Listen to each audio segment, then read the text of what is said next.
Hey there, friends. I'm Shmitria, and I want to welcome you to another episode of Math Talk with the Routty Math Teacher. In today's episode, I want to talk about 3 things you can do right now to help prepare you for next school year. Recently, I received a question from a teacher asking about how to prepare content-wise for next school year. So I thought I would do an episode on things that you can do right now to prepare your mind and to prepare your teacher life for next year. So here we go. The first thing that you can do right now is to reflect on what things worked for you over the past several months. So I know for many of us, we don't know what next year is going to look like just yet. Our schools and our school districts are still working to kind of formalize plans and make sure that we're all going to be safe and that parents have options for how their students are educated moving forward. So while I've heard some people say that they're going to essentially return to school as normal, they live in areas where it is safe for them to do that. But other people I've heard that they may be on an online teaching environment again. They may be doing part in school or in-person learning, in part remote learning.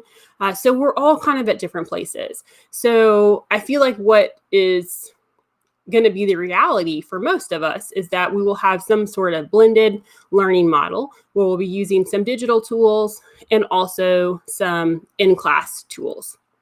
So with that, I think it's important to reflect on the tools that you used over the last couple of months and think about what worked really well for you and what didn't work well for you. What tools might you want to continue with?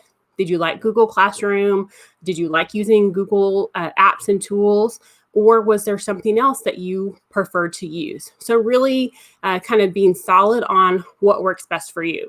I've also heard from some teachers that in lieu of using systems like Google Classroom, they're using LMS systems, learning management systems like Canvas or Blackboard.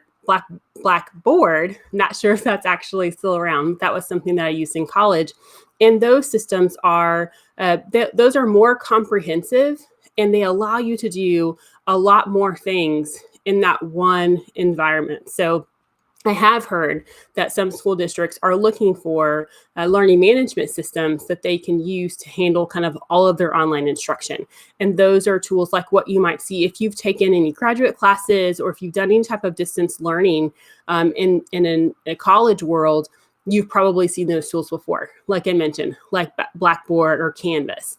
That's what those tools are. So some districts may be switching to that. And I know there's more learning to do there. However, those tools I think you will find give you a lot more flexibility to do what you want to do within that learning environment rather than kind of having to piece things together. So that's the first thing, just thinking about what tools you like, what you might want to continue using. The second thing is to really think about your resources. So think about what types of resources do you like to use?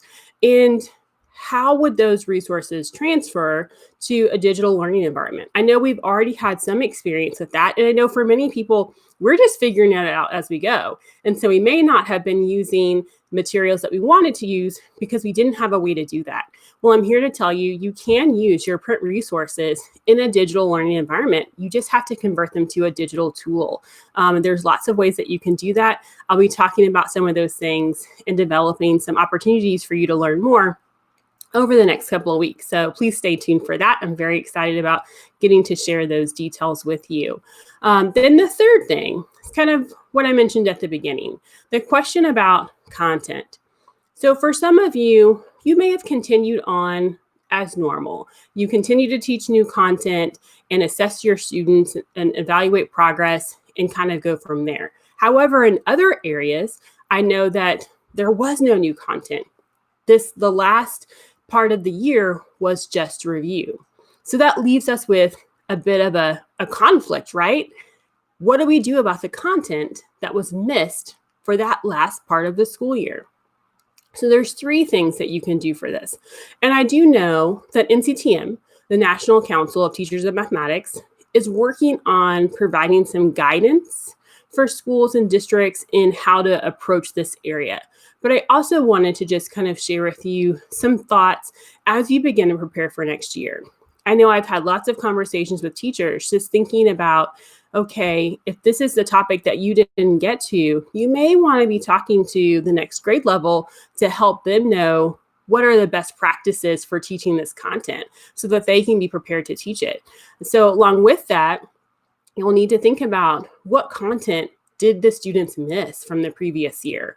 And you've got kind of 3 different approaches to it. So number 1, you can compact that content and combine it with another skill that you're teaching, especially if you've got 2 things that go very well together. Maybe it's you're starting with kind of a base skill in the previous grade, and then you take it a step further. Well, it might be that you just go ahead and teach all of it and you compact that skill together. So you're doing both skills essentially in the same unit or in the same school year, whether or not you teach them at the same time.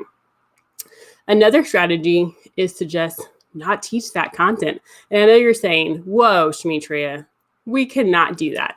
And I totally understand that, and I agree. We don't want to leave students without content that they need to be successful. However, I do know, just to give you an example, several years back here in Texas, we actually changed our math standards.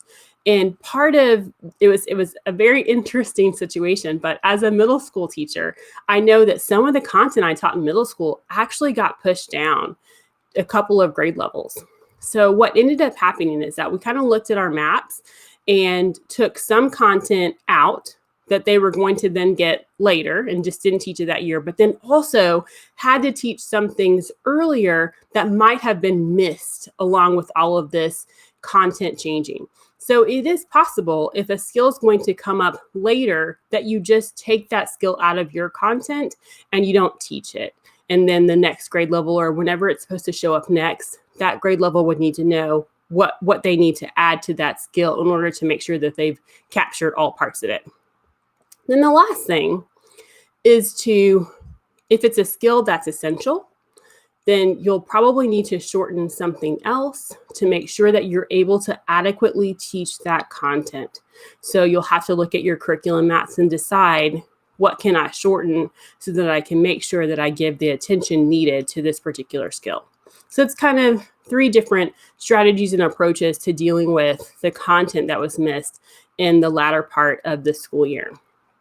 All right, I know it's not, I heard someone say on Facebook today, it's still June. I don't want to think about the fall, but unfortunately we're at the end of June and fall will be here before we know it. So it might be a good idea to start thinking about some of these things. However, I fully understand if you want to take a little bit longer to enjoy your summer, and I encourage you to do that. It's important that we unplug, especially after the semester that we had, so that we are at our best and prepared for the new year. I want to thank you so much for joining me today. I'll see you next time. Bye-bye.